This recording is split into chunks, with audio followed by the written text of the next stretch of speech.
talked about the unseen world.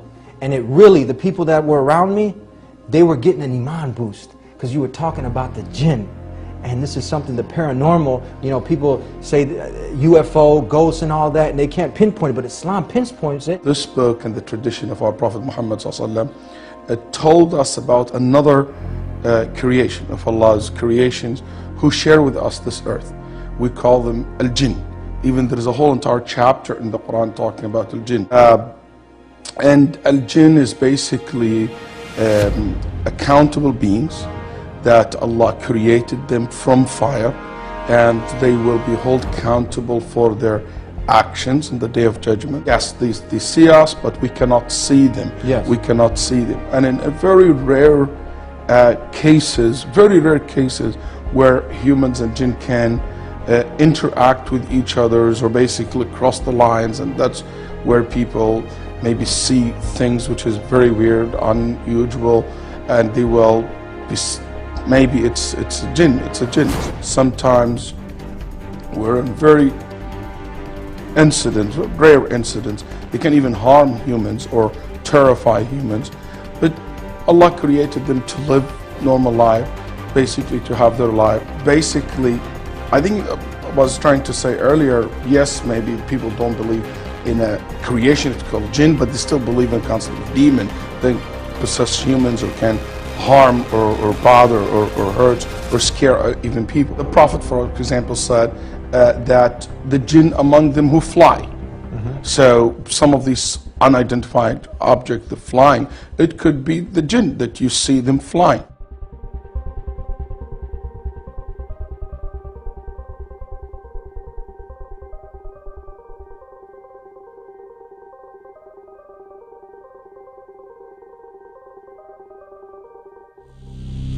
This これは茨城県に住む方から送られてきた映像である。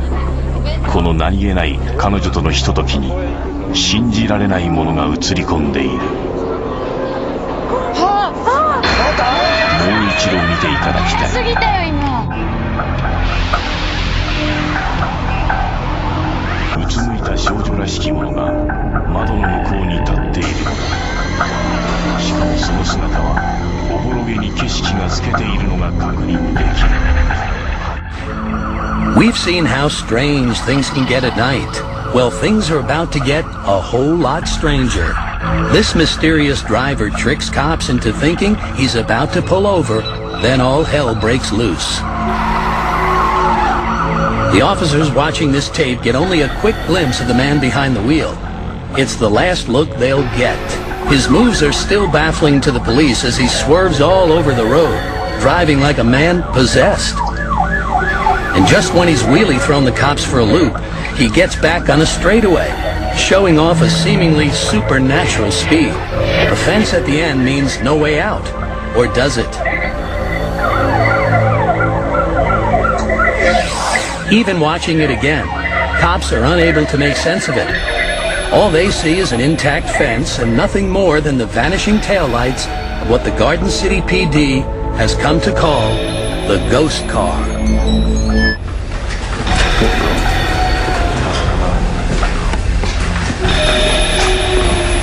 Is that you making all the noise? Oh my God! Holy! All right, we're going to take a look at some footage here of a brick that takes flight, and here you can see it go off right here. So, in my opinion, that it doesn't look like it's been tampered with. It looks like that something threw this brick. The next thing that I visually observed is the spinning of the brick.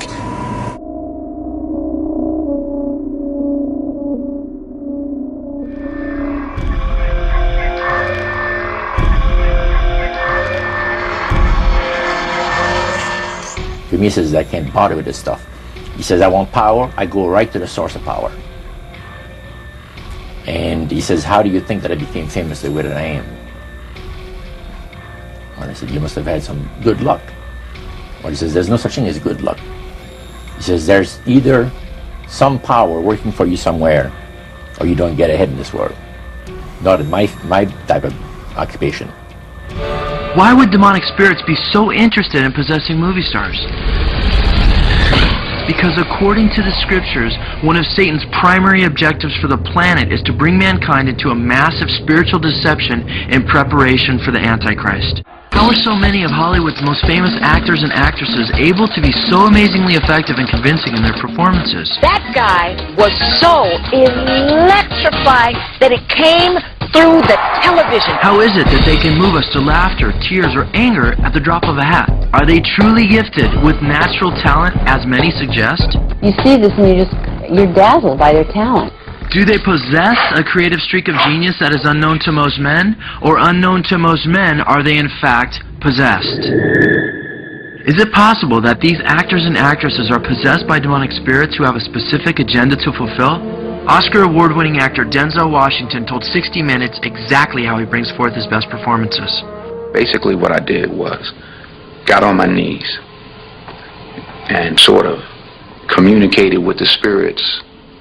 And when I came out, I was in charge. Powerful scene. Powerful scene. I couldn't have acted that. I couldn't have written that down and made a decision to play that. There's no devil.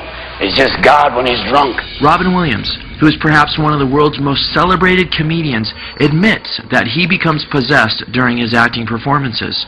Yeah, literally it's like possession. All of a sudden you're in. You just get this energy that starts going. Because there's a bunch of devil worshipers in Hollywood. And there's a lot of black folks too. And they be throwing up them signs, you see them, this, that, all of them. Watch the rappers, watch them folks. It's scary.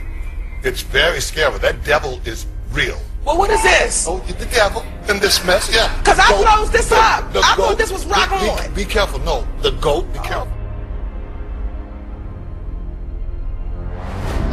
I get possessed by the spirits.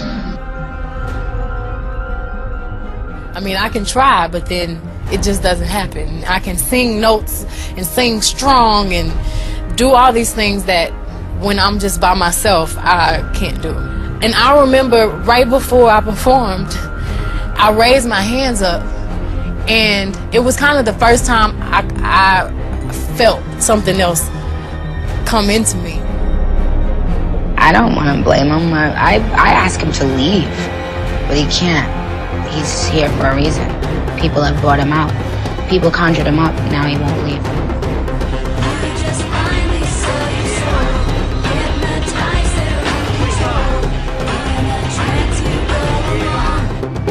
Why is your hand over your eye? Because I'm a devil worshiper, what are you talking about?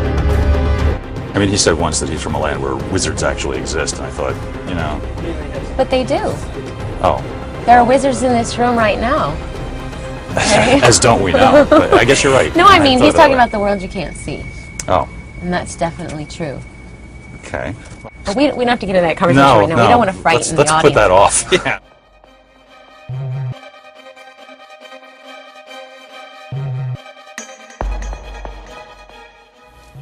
He said the supposed spirits of the dead that you're talking with are demon spirits. You're fallen angels. You're beautiful beings. Just set it out, just like that. Oh, yeah. It didn't make you uneasy when he said they were Well, you know, it shocked you a little bit, you know. Something that you first hear mentioned to you. He said, you guys have got a great future ahead of you. Because we've been told, the high priest of our society, secret society, has been told that the master has very special plans for you to do. Now, what did he mean by the master? Satan.